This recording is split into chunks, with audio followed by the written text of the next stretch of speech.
बिस्मिल्लाहिर्रहमानिर्रहीम बिस्मिल्लाहिर्रहमानिर्रहीम वलइन शकरतुम लअज़ीदन्नकुम सदक़ल्लाहुल अज़ीम।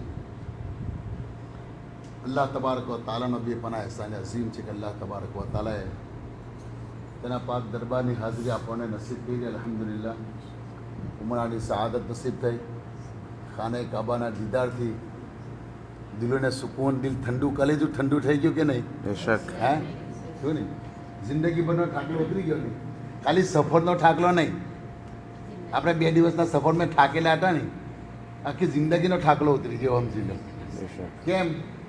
અલ્લાહ તાલાનું ફરમાન છે કે જ્યારે અલ્લાહ તબારક વ તાલા આ મખસૂસ ખાલી તમારે 15-20 મિનિટ જે મિટિંગ તમારે કરવાનું, આ સફરની અહેમિયત શું છે, આપણે જે 15 દિવસ શું કરવાનું છે, અત્યાર સુધી જિંદગીમાં શું કર્યું, હવે 15 દિવસમાં શું કરવાનું છે, એ તમને ખાસ અહેમિયત બતાવી દઉં કે આ જગ્યા જે પણ આપણને બોલાવ્યા જ નહીં અલ્લાહ તાલાએ, આપણે આવ્યા નથી, અલ્લાહ તાલા આપણને બોલાવ્યા, એ આની અહેમિયત શું છે એ તમને સમજાવું છું કે આખી જિંદગી ગુનાહોથી છે ને જીસમ ભારી થઈ ગયું હતું।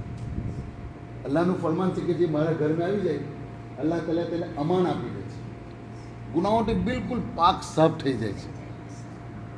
આપણે એવું સમજીએ કે આપણે એકલા છે, પણ આપણે એકલા નથી। અલ્લાહ તાલાએ કંઈ હજારો ફરિશ્તાઓ આપણા માટે મુકર્રર કરેલા છે।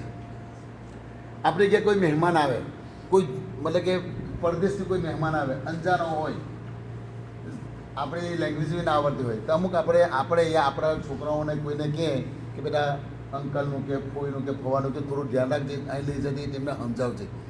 આપણે અમુક મહેમાનો માટે આપણે જોડે જોડે કાયમ કહીએ, ગમે તે જવું તો ગાડીમાં કહીએ। એવી રીતે તમે પરદેશમાં આવ્યા છે, મક્કામાં આવ્યા છે, કોની ઘેર આવ્યા છે? કોના મહેમાન બનીને આવ્યા છે?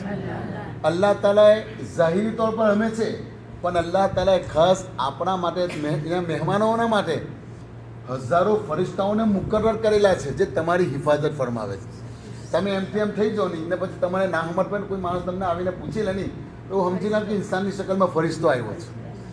ફરિશ્તા નૂરી મખલૂક છે, આપણને દેખાતી નથી। અલ્લાહ તાલા ઇન્સાનની શકલમાં ફરિશ્તાને મોકલી ને આપણી મદદ ફરમાવે।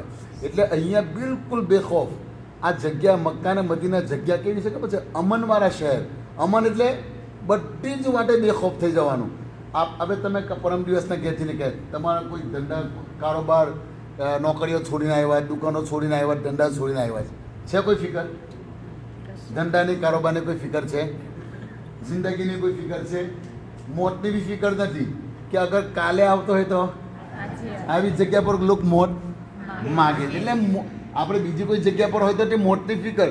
આપણે ગમે તે બીજી કન્ટ્રીમાં ફરવા ગયા તો જોજો ભાઈ જરા આરોવરો ફરવા ના જતો, ગલત રસ્તા પર ના જતો, બરાબર? અહીં તમને કોઈ કીધું કે ગલત રસ્તા પર ના જતો?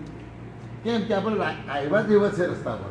આ બધા રસ્તા સીધા રસ્તા છે અને લમ્હા તમારી હર સાંસ, તમે ખાવા પી બેહો ને તેવી તમારી નેકી છે। તમે ચાલો તમથી ઉપર, હર એક સાંસ તમારી નેકીમાં ગુજરે છે। હર એક સાંસ, એક નેકીનો સવાબ 1 લાખ। તમે એક નમાઝ પઢશો તમને 1 લાખ નમાઝોનો સવાબ અલ્લાહ અતા ફરમાવશે। એક વખત સુબહાન અલ્લાહ કહેશો અલ્લાહ તાલા તમને 1 લાખ વખત સુબહાન અલ્લાહ કહેવાનો સવાબ અલ્લાહ અતા ફરમાવશે। એટલે ખાલી એવું ને, દરેક વસ્તુમાં આપણી ઘરે મહેમાન આવે, આપણે મહેમાન નવાજી કરીએ તો કેટલી કરીએ? 1 દિવસ, 2 દિવસ, 3 દિવસ, કોઈ અઠવાડિયું રોકાવાનું હોય, અઠવાડિયું કન્ટિન્યુ આપણે આ રીતે મહેમાન નવાજી દસ્તરખાન સજાવીએ, 2 દિવસ, 3જા દિવસ કહીને કે આપણી જે તરતીબ હોય તે પ્રમાણે ચાલુ થઈ જાય।